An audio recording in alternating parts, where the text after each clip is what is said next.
Hey guys, how are you today? It's Sunday and I'm going with 209 Lebanese Wine and their friends to a lovely wine tour in the Beqaa Valley. We're gonna meet up at the Coteaux du Liban. So yalla, come with me! We have arrived! Yalla, waiting for a few more peeps and we're gonna go in. And I leave you in the good hands of my friend Roland. He's going to take you through the winery, their winemaking, their history, their Arab. And here we go. Welcome to Coteaux du Liban. Coteaux du Liban is our family winery. I am the owner with my mother and my two sisters, and my father established this winery in 1999. He studied winemaking in Burgundy. First he studied agriculture in Lebanon, and then he traveled to Burgundy to study winemaking. It was kind of period of war, so he wasn't very certain that he could come back and achieve his own dream to establish his own winery. He worked in France for like 2 or 3 years in Burgundy and in Chateau Ksara, and then he came back to Lebanon. He started working in many wineries around, but he hadn't the financial means to start a new winery and to plant vines and to have his own vineyards. His father is a wine grower, but wines for table grapes, not for winemaking. He used to make arak with his grapes and to sell the rest to be eaten. When he started working in Lebanon, his first vintage was 1999, so he started exporting his wines to France. We have 15 hectares of vineyards. They're not here. We have vineyards in Kefraya, in the Kefraya village. We have also vineyards in the hills of Zahre and also vineyards in Ferzul. What we really emphasize on is the quality of the grapes. My father used to say always that 95% of the wine is made at the vineyard. So if we have good grapes, we'll obviously have very good wine. We now produce 100,000 bottles of red, white and rosé. 4 reds, and now we introduced 1 extra red and soon another one. We will taste them right away at the cellar, and we also produce Arab. When we first started, my father exported all his production, and we continued exporting all our production because the local market is a bit difficult. But during the last 5 years, the local market is a little bit improving because of all the wine tourism activities. The young people want to discover new wineries, small wineries, family-owned wineries, and to discover new styles of wine. We now export about 95% of our production, and we sell the rest 5% at the winery during wine tours or visits, and recently with 209. Unfortunately, in 2009, my father died in a car accident. He was 40 years old, and he had a heart attack while he was driving. He was delivering wines to a client, and he got a heart attack. It was Labor Day, so the staff wasn't at the winery, but he wanted to stay punctual and to deliver the wines. So he drove the car and went to deliver the wines, but unfortunately he didn't make it. At that time I was really young, and everyone was shocked. It was my mom who was the strongest person in the family. My mom is a pianist, and she studied musicology at the university. So she doesn't have anything to do with the technical part nor the managerial part of the business, but she had the passion. And my father somehow passed this passion to all of us. And when he died, we all wanted to continue what he started, and his passion became ours too. We will first taste the whites here. We will taste our classic white, our new introduced blend of white wine, and our 100% of 18. Okay? Cool. So I will get the bottles to start the tasting with the whites. After that, we will do the winery tour to see the whole process, how we make our wines. We're gonna taste some stuff directly from the tanks and from the barrels. And after that, we will continue our tasting for the classic range here, and we'll finish with Arab. Okay? Our Abaide is grown in Ferzul, on the hillsides of Ferzul. It's on 1,300 meters of altitude. The vines are 20 years old, and they're not irrigated because usually all the Abaide grapes are irrigated in the Beqaa region, but this one is not irrigated. The Abaidi is a very special white wine. It should not be compared to any other white wine because it doesn't have the body or the structure or the aromas that we're used to smell in all the other red and white wines. So the Abaidi is just as typical as it is. It should be drank. It's not a meal wine, so it's a wine to be enjoyed as a drink or as an aperitif. At breakfast. And it should be appreciated for its special character. Percent Abaidi, not the blend. No, it's 100% of it.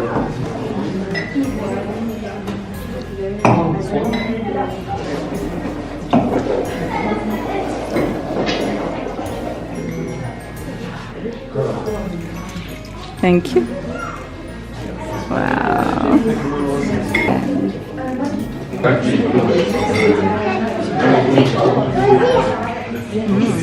It's good as well.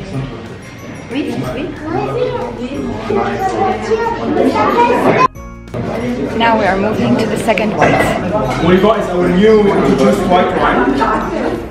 This is a blend of Viognier, Abaidi, Chardonnay and Muscat. This wine is an entry-level white wine to be enjoyed with salads, with everything light, not very strong. Thank you. Cheers. We can sit on the bar also because I like it. this is our classic white wine. It's Blanc du Clos. Blanc du Clos is a blend of Chardonnay and Viognier. 60% Chardonnay, 40% Viognier, and just 20% of the blend is aged in oak barrels. When my father made this blend, he wanted to produce something very to be enjoyed with Lebanese food.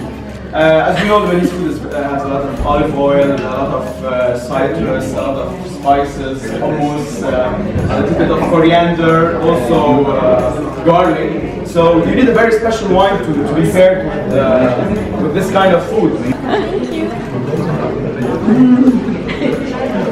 Merci. Cheers. Oh. This is Blanc du Clos. It's a blend of Chardonnay.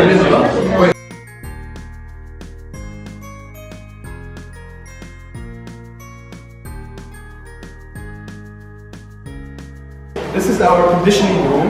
This is where it's the final step that the wine goes through to be filled in a bottle.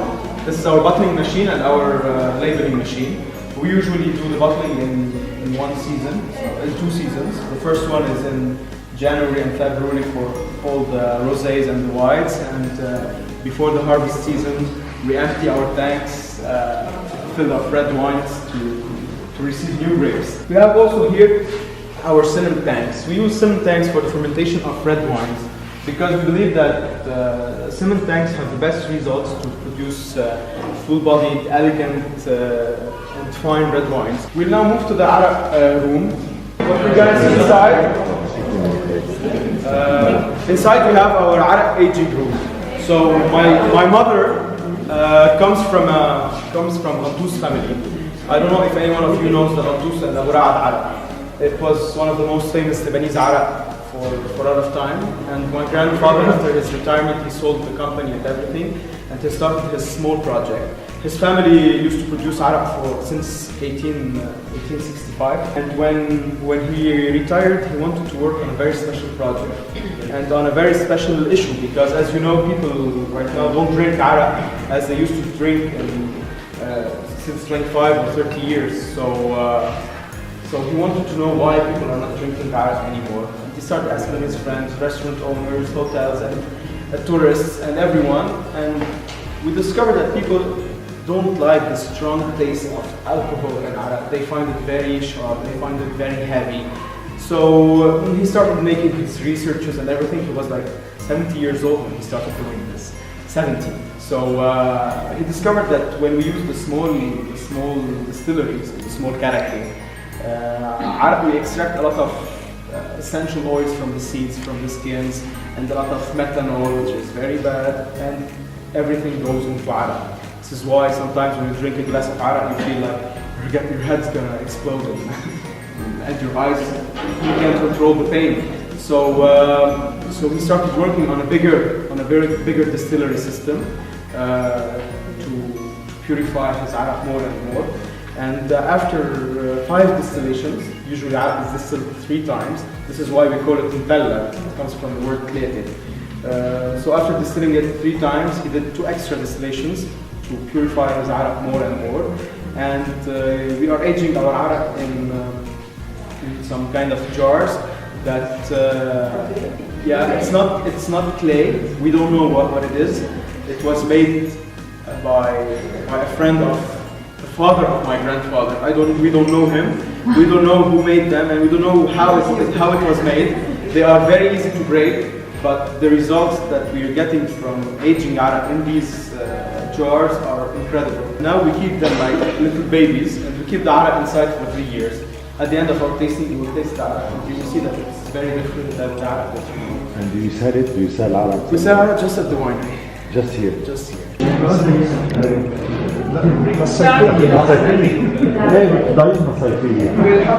بضل في دوغري الكحول عادي بس بتخف طعمة الكحول بتبين اكثر طعمة اليانسون، طعمة اليانسون اللي هي معبي الدم سويت مش كتير سويت بس انه متعبي الدم فيها هيك كابيتال ديليغانس بخبيه اذا كان كثير اوكي يعني مثلا نشرب هون نشم الكحول ولا نشم اليانسون بعدين تعبين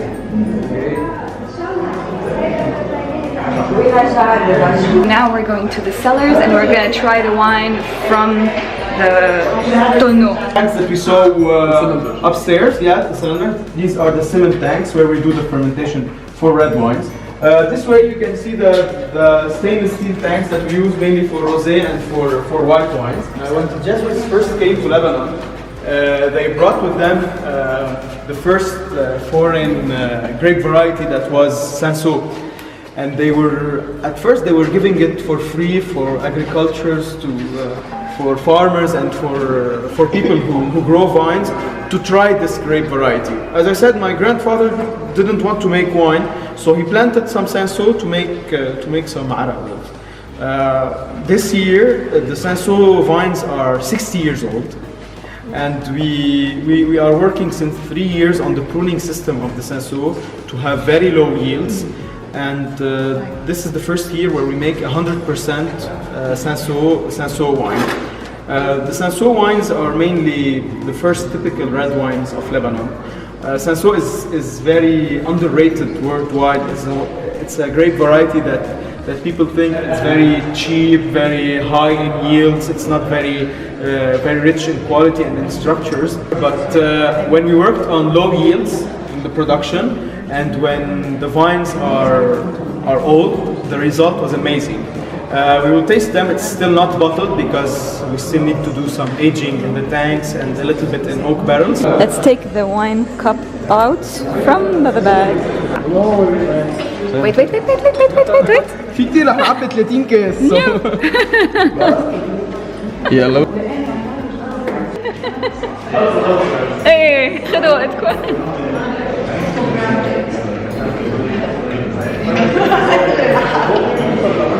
Cheers. Spicy, strong.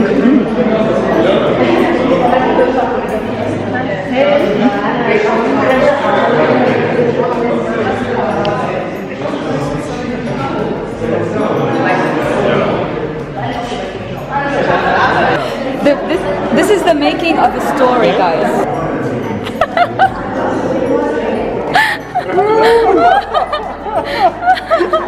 بطل. واو. داليا تشيرز.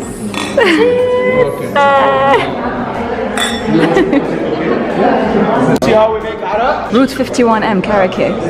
Shishtara.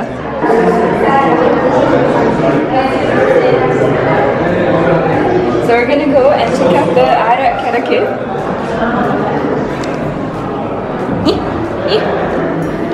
Hahi. This is the karake. Hi. Hello, baby. Malika. Wow. Maintenant, on met des vins internationaux à caractère libanais. Et en Donc même temps, avec on va un faire- cépage qui est Ouais. très libanais, très typique, méditerranéen. Ouais. Ok, d'accord. Très typique et 100% libanais. Et 100% Génétiquement, ça a été prouvé que Que la c'est veille libanais. est 100% Donc en libanais. fait, l'arac qui est dans cette caraquée, il est est fait avec de la avec 100% de abeille. 100% d'abeille. Donc on met le jus d'abeille fermenté dans l'alambic, le caraquet, and ونولع. When the alcohol reaches 38 degrees Celsius ببلش يتبخر. وبعدين بس يتبخر بفوت بالرادة اللي فوق، الرادة اللي فوق بيكون مليان مي كثير ساقعة. The steam of alcohol goes up to the cooling system. It's full of cold water, so the steam becomes liquid again. And this is how we extract. Exactly. So this is how we extract grapes alcohol. After that, we put the grapes alcohol in the distillery, and we add anise seeds. We still buy our anise seeds from Syria, from a village called Hine, and the quality of the anise seeds, that is mainly the most important thing in Arab making. Okay. All right. Wine aging room. As you can see, the temperature here is controlled for the whole year. It's mainly between 16 and 18 degrees. This is where we have our barrels. We just use our barrels for our Chateau wine, for our premium wine. We select the best grape from the best year to produce our Chateau. Since the beginning of Coteaux du Liban, we just produced 3 Chateaux, 2004, 2007, and 2010.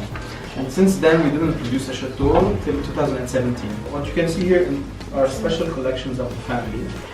What we have also in the last 2 columns, after my father's death, it was, we didn't know what we had in the tanks nor in the barrels. He didn't write down anything, so we had to discover this. So we came here with friends, winemakers, sommeliers, to try to guess what we have in the tanks. So And that's the origin of blind tasting. So we started this is how it was born. The tanks, and after that we came to the barrels room here. And when they tasted the barrels, everyone was very like, what's this? This is amazing. Don't waste this. Keep it in oak for 1 more year, and after that we will do another blend. So this is what we did. We kept them in oak barrels for another year, and after that, the same winemakers came back here to do the final blend. And what we did the best blend since the beginning of Coteaux du Liban, and it was the last Chateau that my father made. Now we will taste the Chateau 2017. Same as the Senso, it's still not 100% ready, but you can taste the character, the structure, and to see how the 2017 vintage is showing up. Happy?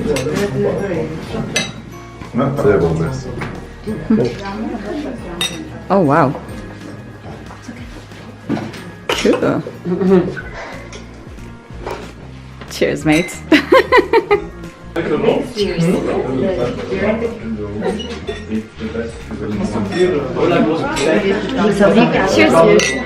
C'est quoi ça? Ça c'est notre rouge passion, c'est un assemblage de Cabernet Sauvignon Syrah, Grenache, Carignan et Senso. Alright. Millésime 2013. Le lait en pleine affaire.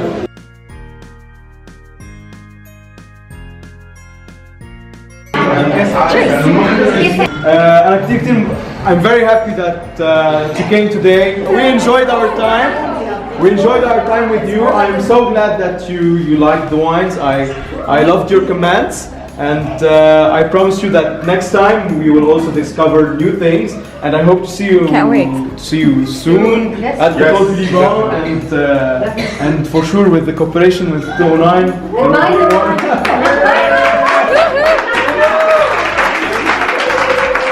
What we try to do at Ta3o Lebanese Wine is actually tell a story.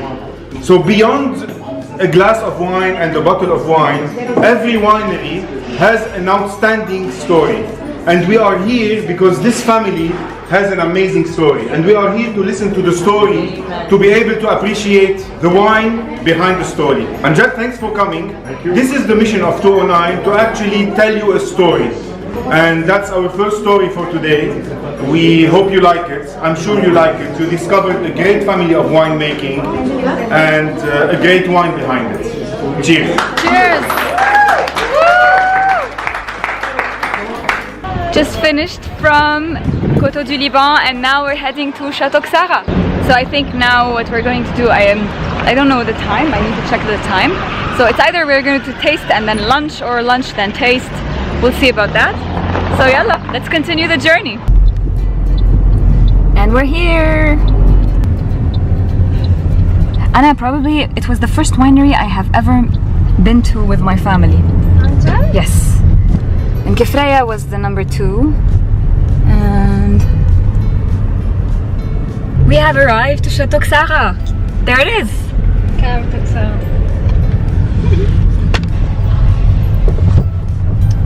Tu peux te garer quelque part à droite si tu veux quand même. Just parked and heading to the cave. Yalla, let's go for some tasting at Chateau Ksara. It's been so long I haven't come here, and it was the first winery I ever came to and visited with my parents when I was actually a kid. So, yep. Bonjour. Ta3o friends. And Ta3o and Co. Ta3o and friends. Les amis de Ta3o.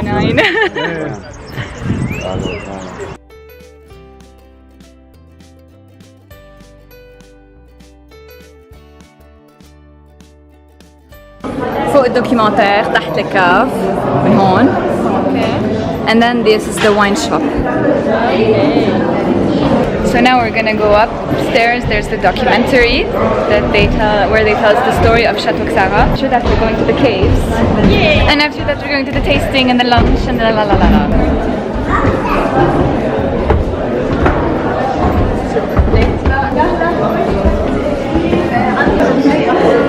Ready for the class? Ready for the class, guys? Yeah! Not only did the embryonic Ksara vineyards yield the first Lebanese dry red of quality, they also marked the beginnings of the country's modern wine-producing industry.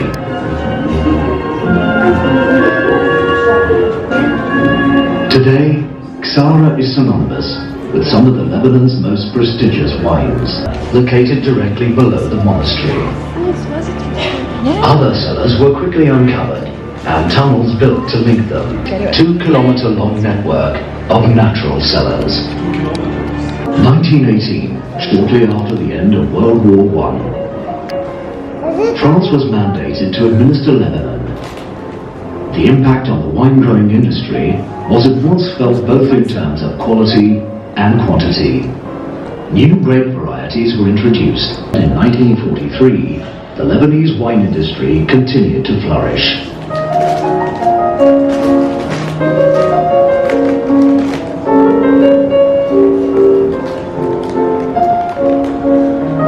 Between 1946 and 1973, the Ksara estate yielded 1.5 million bottles annually. Ksara weathered the war years between 1975 and 1990 without any substantive fall-off in output.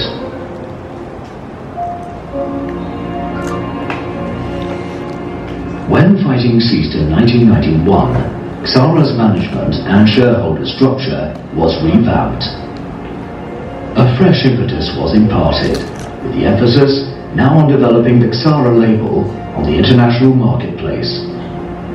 The change of name from Coteaux Ksara to Chateau Ksara was symptomatic of this new departure. True to the pioneering spirit of its founding fathers, Ksara's management embarked on a process of innovation. Vamos to the caves. Sure. Oh, we're good? Yeah. Cave time. And it's a good time to get some fresh air. Yeah. Cool air. Cool air. It's a hot day today. Thank you. Wow.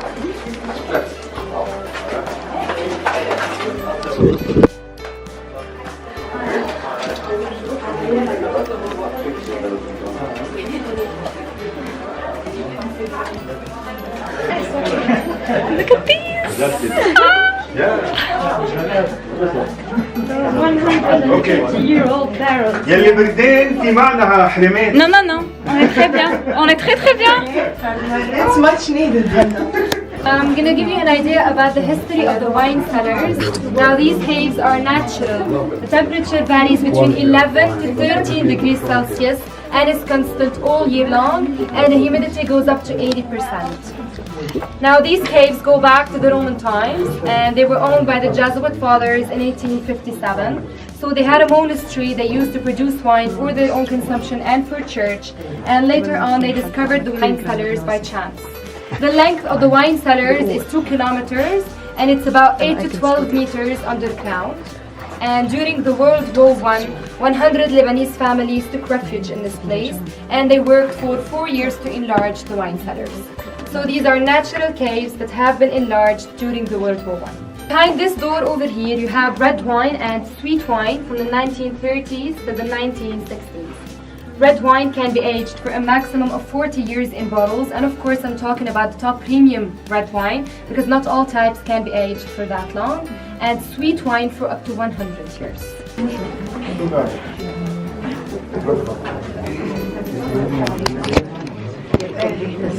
Come hither to the world, to the underworld of the caves of Chateau Ksara.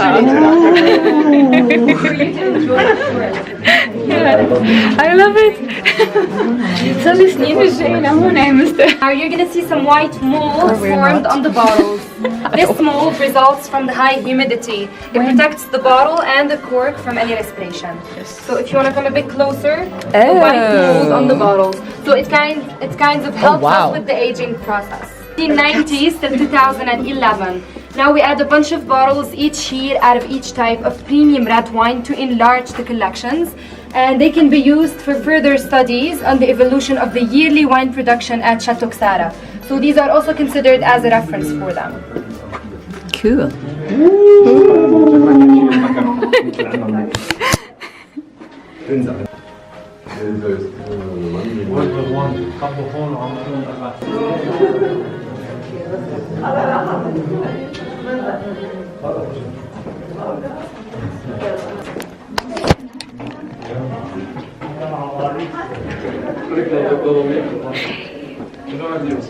This is awesome.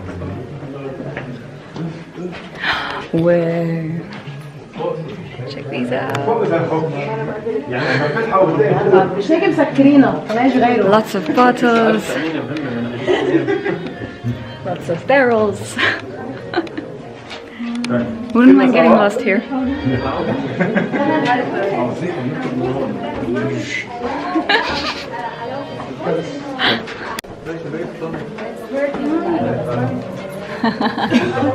شفتك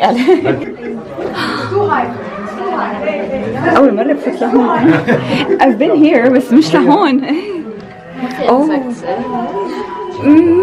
ما بعرف. Il peut y avoir. Oh my god, like it. This is mold.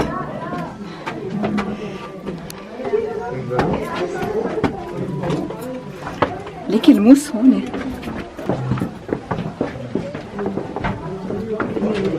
لا لا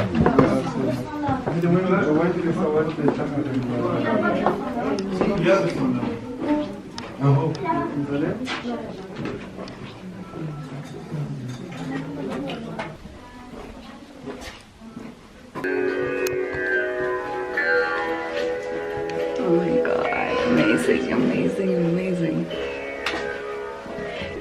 Look at these. Aging. And look at these molds. I don't know. Shall I touch it? I did try. Oh wow! Yeah. It's so fluffy. Yeah. Yeah, getting out.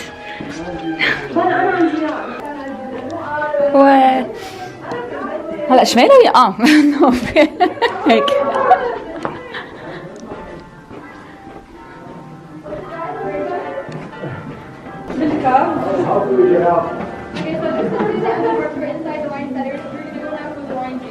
Woohoo! Wine tasting, here we go. This is really cool. Moussogène de Le Grand de Mercey. And there's the shop right there.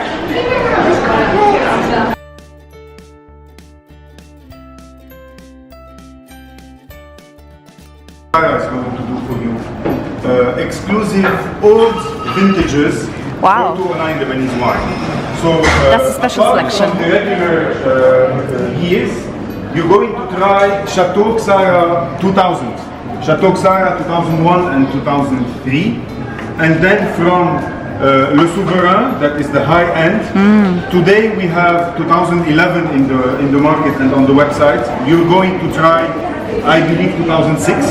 So we're going to give you the taste of very old vintages that are exclusive on 209 and that are very different.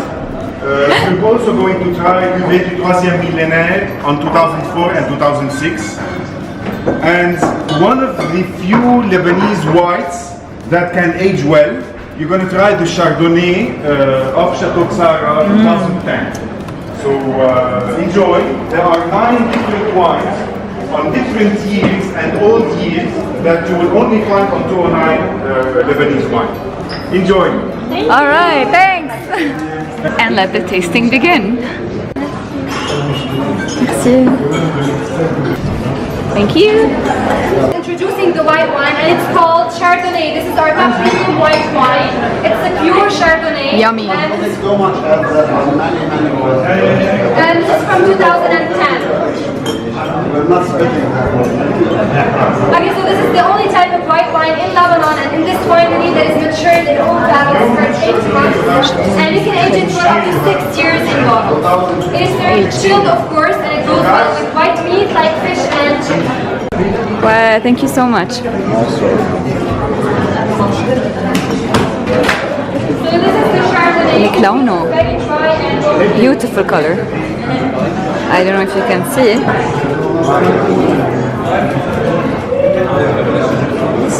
This gold color. Cheers!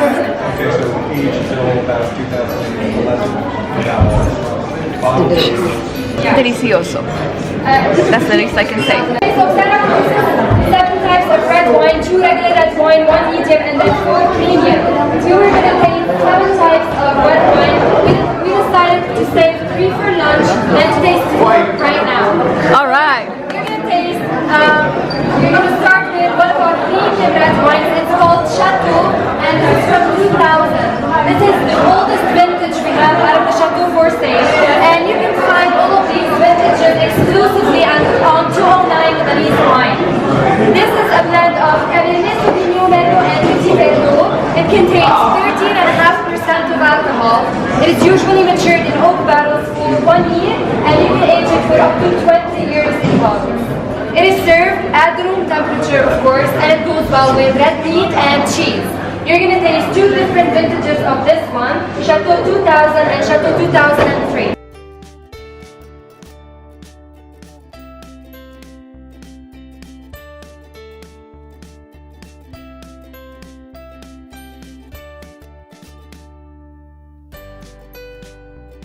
This is awesome. Cheers. Here I have the Chateau 2003. It's the same one as the one before, but different vintage. Okay. Super.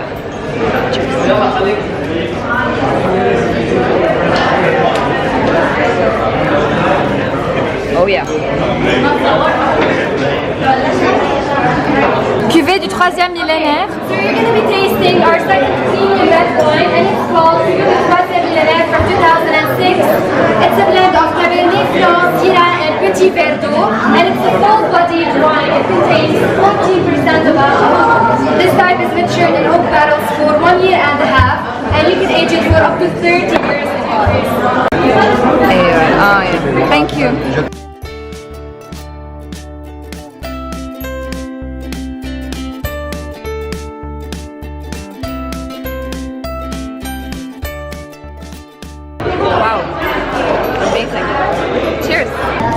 Okay, we're gonna taste now the very first Souverain 2004. Thank you so much for that. Honestly. Appreciate it.